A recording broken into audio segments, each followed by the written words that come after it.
Now we are going to see about call in arrear. What is meant by call in arrear? When a shareholder fails to pay the amount due on allotment or on calls, the amount remaining unpaid is known as call in arrear. So you can understand what is the meaning of call in arrears. இப்போ எது shareholder allotment மணியோ கால் மணியோ கட்டாமல் விட்டுட்டாங்க அப்படின்னா such unpaid amount is called call in arrear. So you can so far understand the call in arrear. We can how this call in arrear will be make adjustment in the sums. We can see through the sums. Okay, see question number 8. Muthu Limited issued 50,000 shares of 10 each payable as follows: 2 on application, 4 on allotment, 4 on first and final call. All the money were duly received except one shareholder holding 1,000 shares failed to pay the call money. So here failed to pay the call money. So Muthu Limited how many issued? 50,000 shares. To application 4, allotment 4, first and final call 4, application 2 only. All the money were duly received. That is application, allotment, first call எல்லா மணி receive பண்ணியாச்சு. Accept ஒரே ஒரு share holder மட்டும்தான் 50,000 ஷேர்ஸில் ஒரு share holder holding 1,000 shares வச்சுருக்க ஒரே ஒரு shareholder failed to pay the call money. இப்போ அவர் எது கட்டலை அப்படின்னா கால் மணியை மட்டும்தான் அவர் கட்டலை. அப்போ அப்ளிகேஷன் கட்டிட்டாரு, அலாட்மெண்ட் கட்டிட்டாரு, எதை மட்டும் கட்டலை அப்படின்னா கால் மணியை மட்டும் அவர் கட்டலை. Pass the necessary journal entries for the calls by using call in arrear account. இப்போ இந்த sum they are not asking application money, allotment money, first and final call money கட்ட அந்த மாதிரி journal transaction they are not asking. They are asking the journal entry only for call in arrear account. So அதனால depends upon the question you write the journal entry alone. So here we no need to write application entry, allotment entry, call amount entry. We can write the posting of call in arrear account through 2 journal entries. Okay, so normally what is the journal entry for due amount? Share first and call due amount, share first and final call account debtor to share capital account. Totally 50,000 into 4 is equal to 2 lakh. Yes, 2 lakh. This 2 lakh amount the company has to collect from the shareholders. In this only one person failed to pay the 1,000 shareholder who failed to pay the call money, isn't it? So how many shareholder? 1,000 shareholder only failed to pay the call amount. Actually how much amount the company has to collect? 2 lakh amount the company has to collect from the public. In this 1,000 shareholder failed to pay the call money. 1,000 shareholder failed to pay the call money. So how much amount? 1,000 into 4 is equal to 4,000. So the person who having 1,000 shares failed to pay the amount rupees 4,000. But the company cannot collect 2 lakhs rupees because one person failed to pay the 4,000. Now the company can collect only 96,000, 1,96,000 from the public. Now the company receive how much amount? 1,96,000. Actually how much the company has to receive? 2 lakhs. But now the company received only 1,96,000 because one shareholder failed to pay the call money. So actually call மணிப்படி 2 lakhs company collect பண்ணணும்.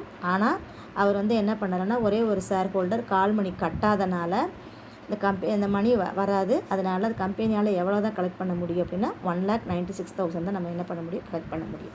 Now the call in arrear is then what is a loss to the business.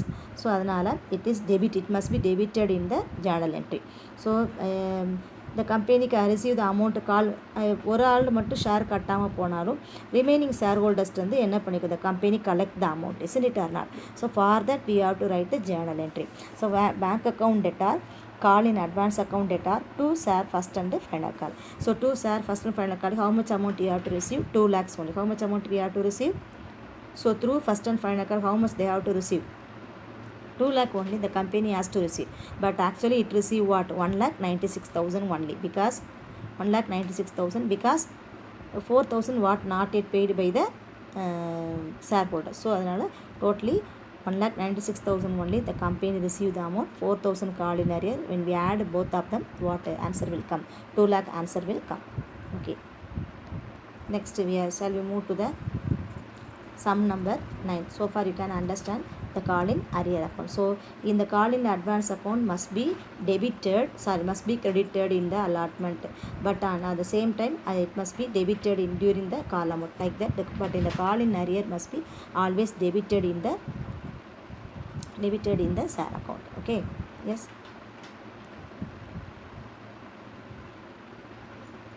Next we are going to see the forfeiture of cess. Forfeiture means if any shareholder failed to pay the allotment money or call money, means immediately the company will collect the shares from the shareholders. Isn't it? Is the as usual. இப்போ நம்ம suppose ஒரு நம்ம bike வாங்கியிருக்கோம், அதோட install அமௌண்ட்டை கட்டலை அப்படின்னா அந்த bike company என்ன பண்ணிடுவாங்க, பைக்கை வந்து சீஸ் பண்ணிட்டு போயிடுவாங்க. அப்போ ஆக்சுவலாக நம்ம நார்மலாக சீஸ்ன்ற வேர்டு யூஸ் பண்ணுவோம், அந்த சேல்ஸ் பண்ணுற வேர்டுன்னு யூஸ் பண்ணுவோம். பட் த கம்பெனி வந்து என்ன பண்ண சேல்ஸ் பண்ணுற அந்த ப்ராடக்ட்டு அவங்க என்ன வேர்டு யூஸ் பண்ணுவாங்க அப்படின்னா forfeiture அப்படின்னு யூஸ் பண்ணுவாங்க. Okay, now we are going to see the forfeiture of the shares. So Gautam Limited forfeited 500 equity shares of 10 each issued at par held by Raghav for non-payment of final call ₹2 per share. Gautam limited வந்து என்ன செஞ்சிட்டாங்க, cheese பண்ணிட்டு வந்துட்டாங்க. யார்கிட்ட இருந்து?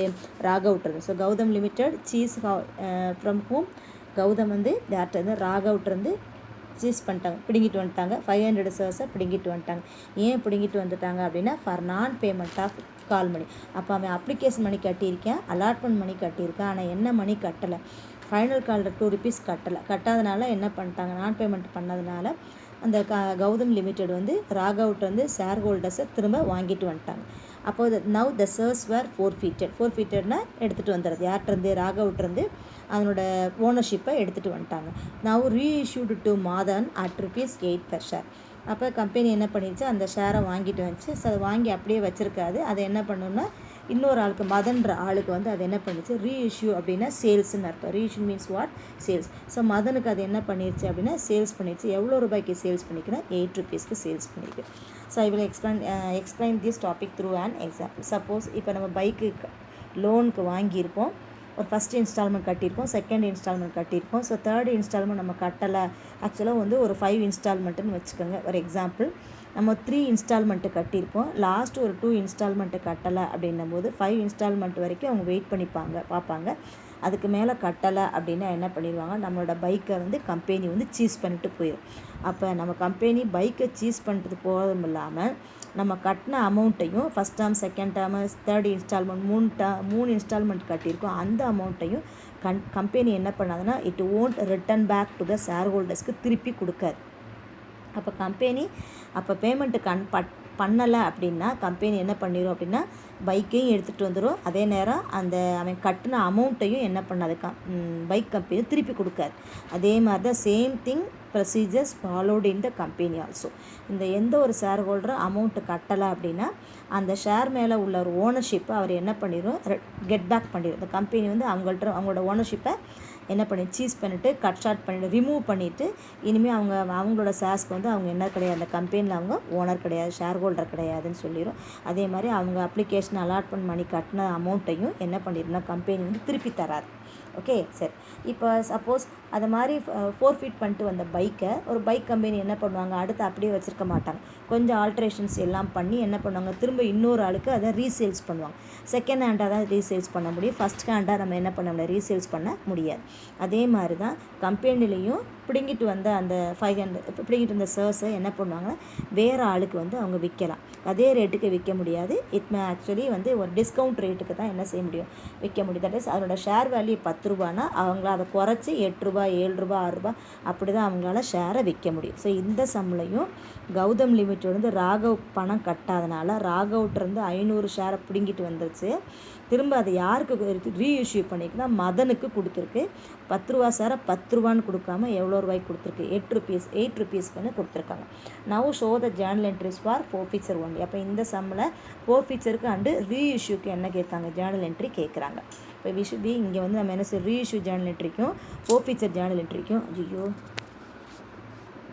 ஃபோர்ஃபீச்சர் journal என்ட்ரிக்கு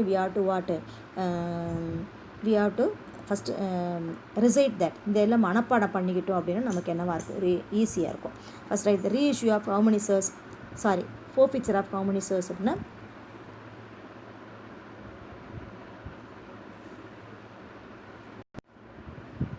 Now the reissue how many shares? Forfeited 500 shares. Okay, இப்படிங்கிட்டு வந்துட்டாங்கன்னா what is comes inside the business, capital only comes inside the business. About not all the capital, the 500 shares ஓட capital திரும்ப எங்கே வந்துடும் அப்படின்னா ஷேர் கேபிட்டல் கம்பெனிக்கு திரும்ப வந்துடும். அப்போ தென் 500 into how much he not paidனா 2 rupees paid. அப்போ டோட்டலாக கம்பெனி எவ்வளோ பிடிங்கிட்டு வந்துடும், ஆக்சுவலாக 1000 into 500 shares into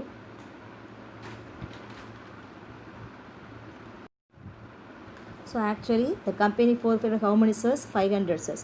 அப்போ 500 shares will be come inside the business, comes inside the business. ஆக்சுவலாக அந்த ரேட்டு வந்து 10 ரூபா. அப்போ டோட்டலி 5000 மதிப்புள்ள ஷேர் இப்போ எங்கே திரும்ப வந்துருச்சுன்னா கம்பெனிக்குள்ளேயே திரும்ப வந்துருச்சு. ஸோ அப்போ what is comes inside the business, capital only. இப்போ நம்ம சப்போஸ் பைக் வந்து நம்ம திரும்ப ரிட்டன் அமௌண்ட்டு கட்டலை அப்படின்னா பைக்கை திரும்ப கம்பெனிக்கு உள்ளேயே வந்துடும். அதே மாதிரி தான் ஷேர் அமௌண்ட்டை ஷேர் ஹோல்டர் கட்டலை அப்படின்னா அந்த ஷேர் ஓனர்ஷிப் திரும்ப யாருக்கே வந்துடும் அப்படின்னா கம்பெனிக்கே வந்துடும். இப்போ what is comes inside the business, the capital share capital comes inside the business, that is share comes inside the business. அதனால் டெபிட் வாட் கம்ஸ்ன்னு எது உள்ளே வருது, ஷேர் திரும்ப உள்ளே வருது. வித்த ஷேர் இப்போ திரும்ப நமக்கே உள்ள ஃபோர்ஃபீட் பண்ணுறப்ப திரும்ப நமக்கே உள்ளே வருது. அதனால் ஷேர் கேபிட்டல் அக்கௌண்ட் டெட்டார் 5000. இந்த 5000ல் எவ்வளோ ஷேர் கட்டலை, எவ்வளோ வரைக்கும் கட்டியிருக்காங்க அப்படின்னா இந்த 2 rupees வந்து என்ன செய்யலை, 500 ஷேர்ஸுக்கு அவன் எவ்வளோ ரூபா கட்டலை, 2 ரூபா கட்டலை. So 2 rupees not yet paid. அப்போ ஹவு ஃபார் ஹி ஹாஸ் பெய்ட்னா 10 ரூபாயில் 2 rupees வந்து not paid means how much he has பெய்ட்னா 8 rupees பெய்டு. ஸோ இந்த 10 rupeesல 2 வந்து நாட் பெய்டு. அப்போ ஹவு மச் ஹி ஹாஸ் பெய்ட்னா 8 rupees பே பண்ணிடுவோம். இப்போ அந்த கம்பெனி என்ன பண்ணிச்சுன்னா ஷேரையும் பிடுங்கிட்டு வந்துருச்சு. அடுத்து அவன் கட்டின 8 ரூபாயும் யார் பண்ணிட்டுவான், கம்பெனி பிடுங்கிட்டு ஃபோர்ஃபீட் பண்ணிடுவாங்க. அப்போ how much amount he has ஃபோர்ஃபீட்டட்னா 8 rupees ஹி ஹாஸ் ஃபோர்ஃபீட்டட். அப்போ 8 into 500 is equal to 4000. Then 2 rupees வந்து அவன் கட்டலை. அப்போ 500 into 2 is equal to 1000. So 1000. Okay, so அப்போ ஷேர் கேபிட்டல் உள்ளே வந்த காரணம் பிகாஸ் ஆஃப் ஃபைனல் கால் கட்டலை. அந்த ஃபைனல் கால் கட்டாதனால ஃபோர்ஃபீட் பண்ணிட்டு வந்துட்டாங்க. ஓகே, ஸோ ஃபஸ்ட் ஜாயின்ட்டு புரியுதா? ஷேர் கேபிட்டல் அக்கௌண்ட் டெட்டார், ஷேர் உள்ளே வந்ததுக்கு ரீசன் கீழே கொடுத்துருக்காங்க. 2 share forfeited, 2 share final call amount. Okay, yes. Next time. So how much share capital, actually how much they have to collect, 5000 they have to collect from this, but they how much amount the shareholder not paid means 1000 amount the shareholder not paid. So the company can collect how much, 4000 from the already collected 4000 from the public. So this return back to the shareholder. Okay, the next entry, reissue. The company now reissue the forfeited shares.